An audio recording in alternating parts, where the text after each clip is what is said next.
Technology, I'm actually taking up to 2040 for technology simply because it gets really exciting by 2040. The big issues on technology are connectivity and the cloud. Now, we have SAP as a member of our research consortium, and they reckon that the cloud will cover the world by 2020. I actually don't see that with regard to other data, because the US is very, very concerned about security.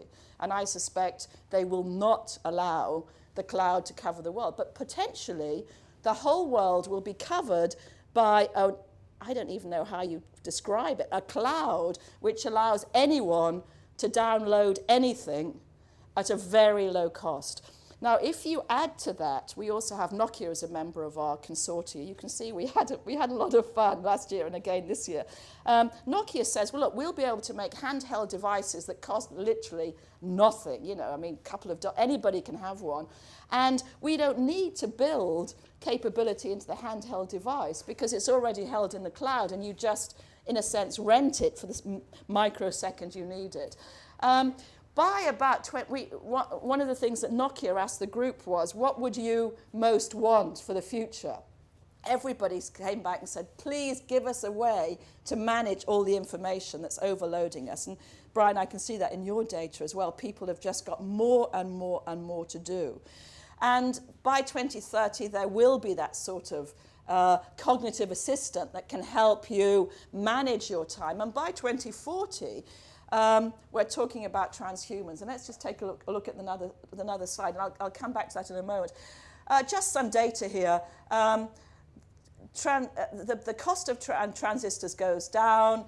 The size of them goes down, and a company like ARM, who's a member of our consortium, who is the world's, you know ARM very well, who's the world's maker of software, IP software around mobile phones, tells us that they are now building the blueprints for chips which are incredibly tiny and use very little power. And what that means is that you will be able to put chips into almost anything that you have, and that builds a level of connectivity.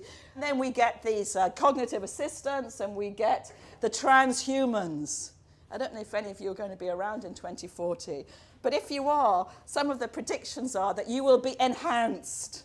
Now, I know that some of you are already enhanced, but you're going to be enhanced cognitively by these amazing cognitive chips. By the way, we asked, one of our companies is Unilever, and Unilever, as you know, are very interested in their consumers, and they did a whole set of focus groups for us with 10-year-olds. And the question they asked 10-year-olds is, how do you see the future of work? Well, I thought, God, 10-year-olds, what are they going to say about the future of work? Guess what? They had masses to say about the future of work.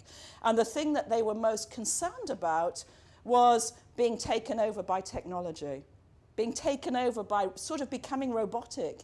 And they already had begun to realize that that's an issue that they will be grappling with. You know, just as in our time, it was IVF that the thing that we grappled with, wasn't it? Can we make children out of the womb? This is what they'll be grappling with.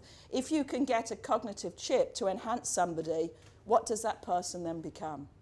Is that person still human? And that will be one of the ethical questions that your children will be dealing with.